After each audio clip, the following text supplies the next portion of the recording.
This is Barnstable Today for Monday, March 9th. Welcome aboard. I'm Mark Mumford. And just a quick reminder that the meetings we cover are available on demand at the town's website, town.barnstable.ma.us. The Town Council approves more funding for veteran services. That's our top story. Thanks for joining us. I'm Kevin Friel. The Town Council was asked to approve an additional $110,000 to cover the 4 months remaining in fiscal year '09.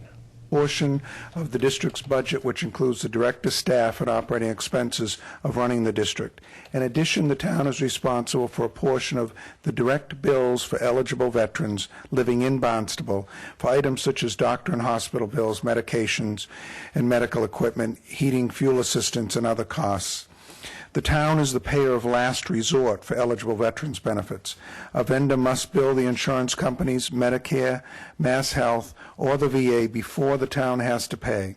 This often causes a delay in vendor billing while they wait for payment or the denial of the coverage. Any unpaid balance is then billed to the Veterans District for processing. Due to the increased number of veterans who are out of work or have lost their health care and the rising cost of health care, additional funds are needed to pay for the FY09 benefits. The fiscal impact is that the town of Barnstable budgeted $195,804 for FY09 veterans benefits. To date, only $12,618 remains unexpended in this account, with over 4 months remaining in the fiscal year. A request for an additional $110,000 is being made to cover the rest of FY09. Funding for this will be provided from the municipal savings account, which has a balance of approximately $1.6 million. Any remaining funds left over at the end of FY09 will be credited back to the municipal savings accounts. And in conversations with Sid Chase, I think we know the economy has hit in every sector, and unemployed vets and the difficulty that some of these vets are struggling with has caused to the rising health care, and this has been experienced throughout the Cape, and this is why the increased the costs are coming our way. Thank you very much. Is there anyone from the public who would like to speak with regard to this matter? Seeing no one, I move that the public hearing be closed. All in favor? No. All in favor? Yep. Public hearing is closed. Do we have any discussion with regard to this issue? Councilor Kennedy. I think this is an area that we do anticipate some stimulus funds, if I remember correctly. Veterans benefits is something that was in there that some people might argue was not stimulus, but I believe that benefits to the states were added to help with unemployment costs. I don't know if that helps veterans' unemployment costs, but But I think what my question is, rather than a yes or no whether that's included, is if it's included,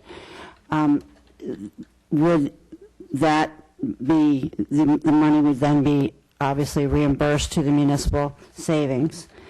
And if I'm reading this correctly, we're kind of just sort of floating alone while we anticipate payback from the insurance and the government. And well, we're the payer of last resort, so I'm sure that Sid has gone through all of these sources until he gets to this point. But if there are reimbursements, as you're suggesting, through the stimulus bill, and quite frankly, I'm not familiar with that, so I plead a little bit of ignorance on that. I'm not sure it is for veterans. I thought it was generally unemployment. But what I'm getting at is this is not for anticipated additional benefits. This is already for claims that have already been made, and they've gone through all the reimbursement efforts, and still are left with a deficit or a anticipated deficit. Correct, and this is our district share. Okay. For our people. The additional veterans funding was approved unanimously. Meanwhile, on the financial flip side, the Town Council also found itself in the position of accepting some money. In this case, $40,000 in support of the Hyannis Arts District.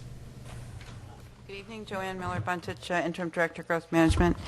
The Growth Management Department wrote and submitted a grant to the Massachusetts Cultural Council, John and Abigail Adams Grant Association, and It's a Harvey Arts program.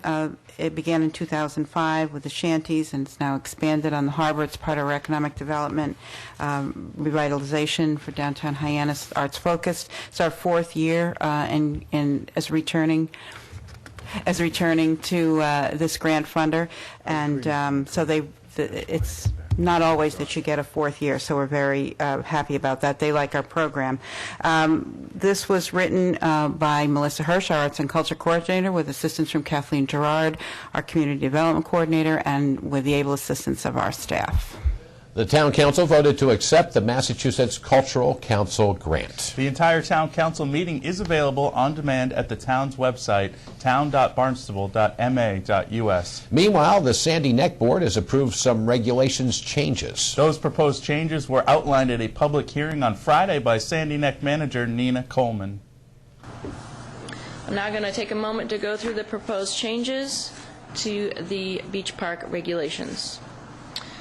Number 1, we're proposing to change the general regulations, section 601-3G.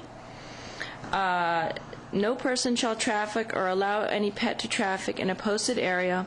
All persons, and this is the new part, shall stay on marked trails and keep off all vegetation, dune faces, sharply sloped dunes, foredunes, and primary dunes. People who are hunting, berry collecting, involved in professionally led educational hikes and/or scientific studies are permitted off the marked trails. All other activities require prior approval by the park manager. And what that does is it requires folks to stay on the marked trails, and it just defines it a bit more in our regulations. The next change is also to the general regulations, section 601-3. With regard to curfew, we have made a minor change.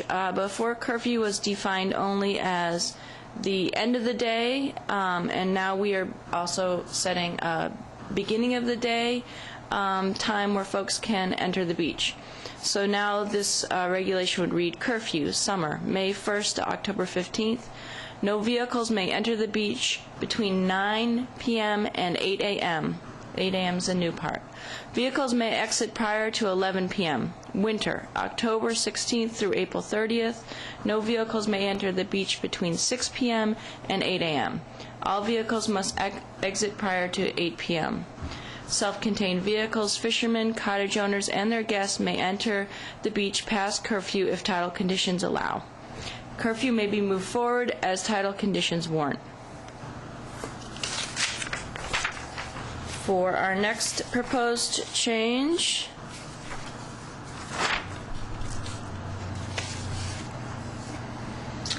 under 601-8, obtaining an off-road vehicle permit, we have proposed adding B. Vehicles listed for a minimum term of 1 year will be allowed to register for oversand travel. Vehicles rented or leased for shorter terms are ineligible for oversand permits.